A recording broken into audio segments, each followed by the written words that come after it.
I'm often asked what my opinion about a diet or disease is. Who cares what my or anyone else's opinion is? All we should care about is what the science says. What does the best available balance of evidence published in the peer-reviewed medical literature have to say right now? Welcome to the Nutrition Facts Podcast. I'm your host, Dr. Michael Greger. Did you know that by age 50, about half of all men and women will experience hair loss? The majority of age-related hair loss is genetic, but even identical twins can have dramatically different heads of hair based on their diet and lifestyle. In our first story, we look at whether biotin or zinc supplements have any role in preventing hair loss. Studies show that by age 50, approximately half of men and women will experience hair loss. No, it's not caused by washing your hair too much or brushing your hair too little, two of the many myths out there. The majority of hair loss with age is genetic, for both women and men. Based on twin studies, the heritability of baldness in men is 79%, meaning about 80% of the difference in hair loss between men is genetically determined. But that still leaves some wiggle room. Even if you have identical twin sisters in this case, with the same DNA, one can have more hair loss than the other thanks to increased stress, increased smoking, having more children, or having a history of high blood pressure or cancer. Smoking can contribute to the development of both male and female pattern baldness because of the genotoxic compounds in cigarettes may damage the DNA in hair follicles and cause microvascular poisoning in the base of the follicle. Other toxic agents associated with hair loss include mercury, because it seems to concentrate about 250-fold in growing scalp hair. In fact, maybe the reason Shakespeare started losing his hair was due to mercury poisoning from syphilis treatment. Thankfully, doctors don't give people mercury anymore. These days, as the CDC points out, mercury mainly enters the body through seafood consumption. So doctors should consider screening for mercury toxicity when they see hair loss, since there's something we can do about it. Instructing patients to reduce fish intake and repeat blood tests could offer relief of symptoms and uncover dietary habits that may be a source of heavy metal-induced hair loss. Though admittedly, sometimes heavy metal can lead to too much hair. What about nutrient deficiencies as a cause of hair loss? After bariatric surgery, the most frequent nutrient deficiency symptom is hair loss, but that's because they've had their anatomy rearranged to cause malabsorption on purpose.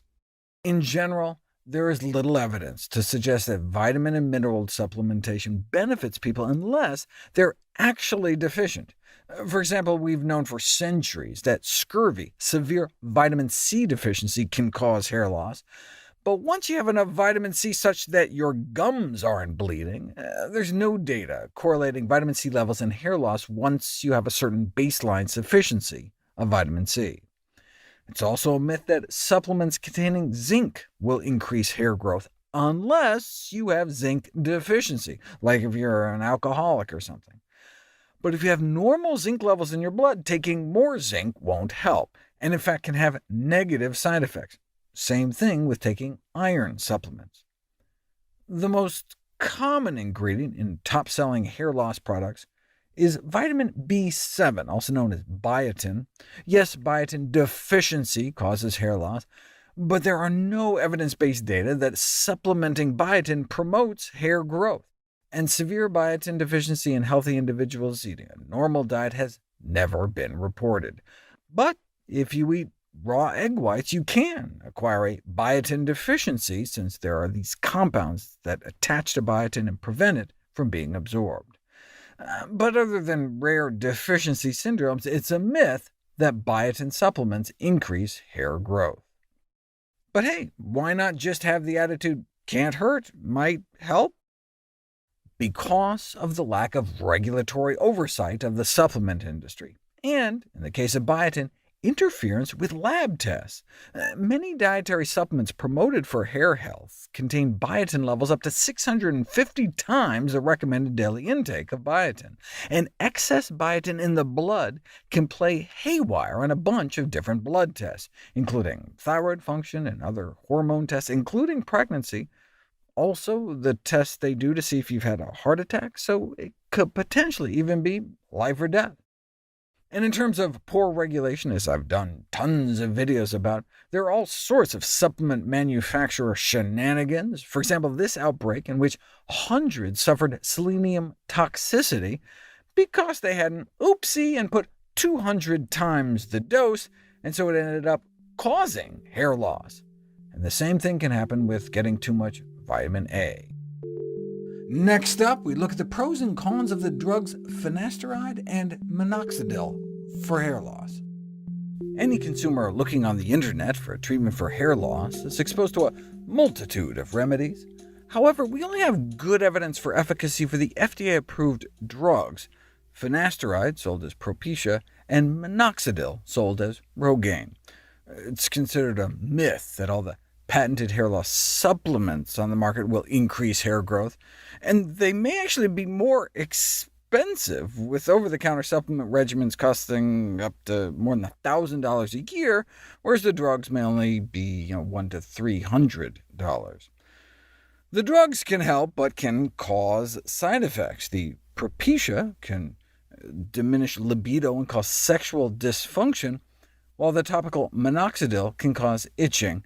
To understand why there are so many hormonal side effects for Propecia, like impotence, testicular pain, breast enlargement, you have to understand how the drug works. Androgens, male hormones like testosterone, are the principal drivers of hair growth in both men and women. We know this from studies a half-century ago that show that castration of men stopped hair loss. Why exactly were they being castrated? Due to eugenics laws in the United States. When mentally handicapped persons were castrated or had their tubes tied against their will, so-called retarded persons were routinely sterilized without their consent or knowledge, and we, the United States of America, was the first country to introduce eugenic laws, which were later upheld by the U.S. Supreme Court.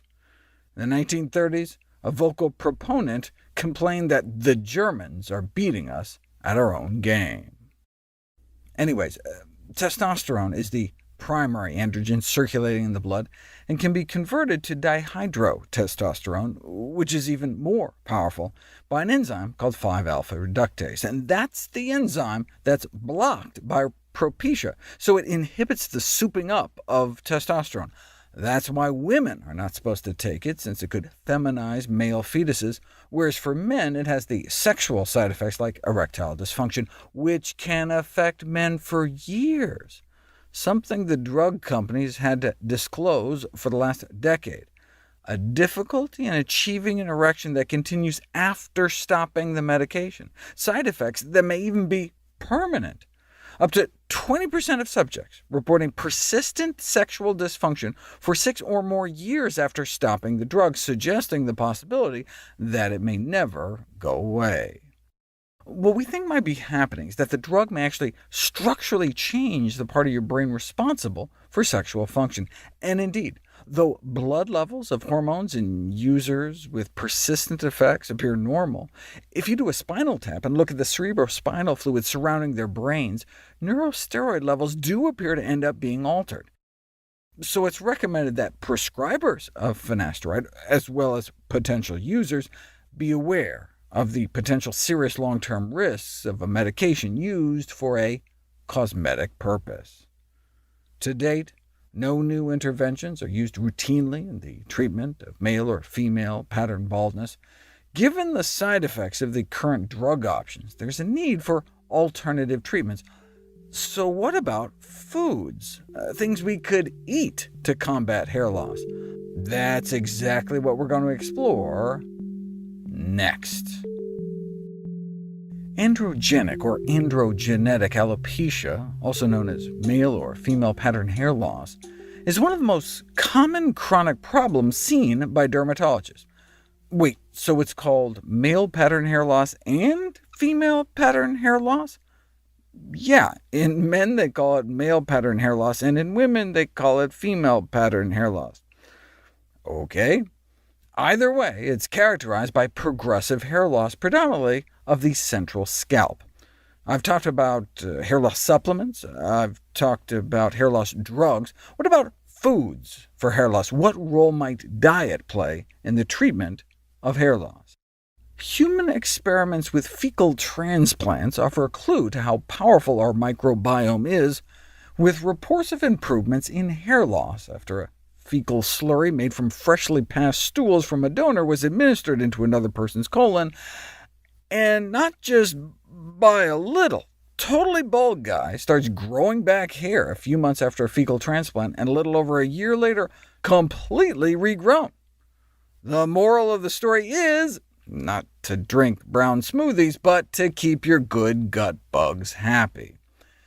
Population studies have found that male pattern baldness is associated with poor sleeping habits and the consumption of meat and junk food, whereas protective associations were found for the consumption of raw vegetables, fresh herbs, as well as the frequent consumption of soy milk.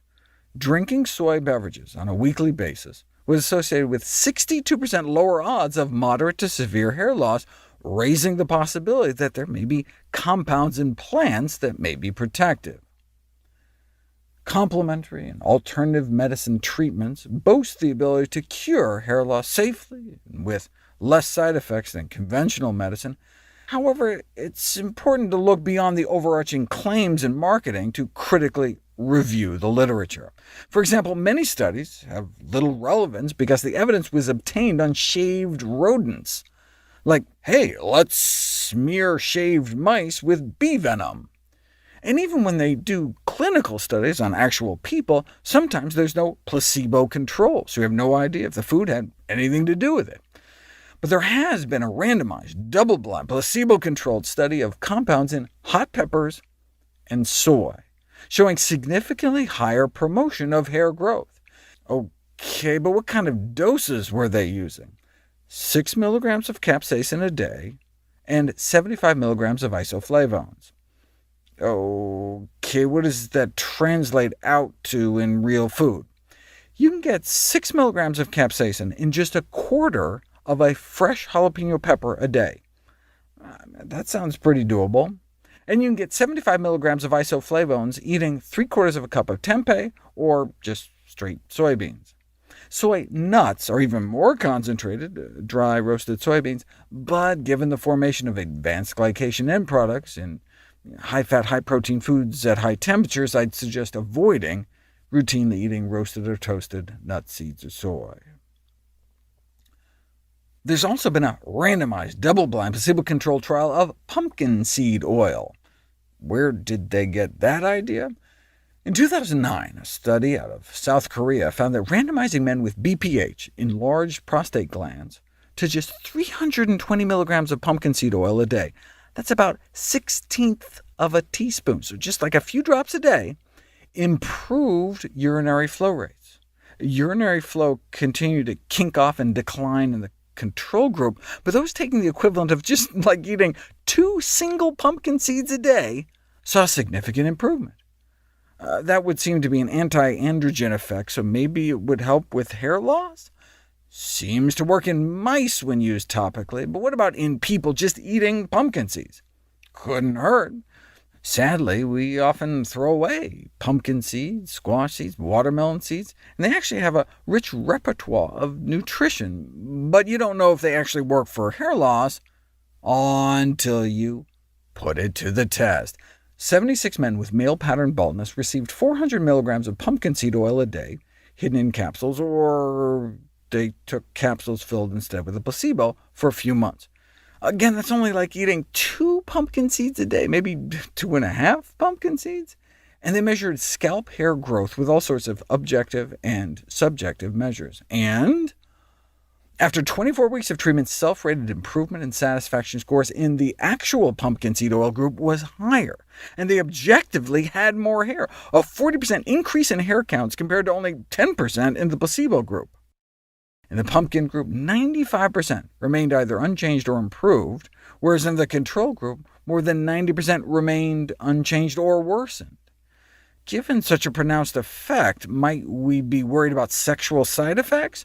They looked before and after at an index of erectile dysfunction and found no evidence of adverse effects.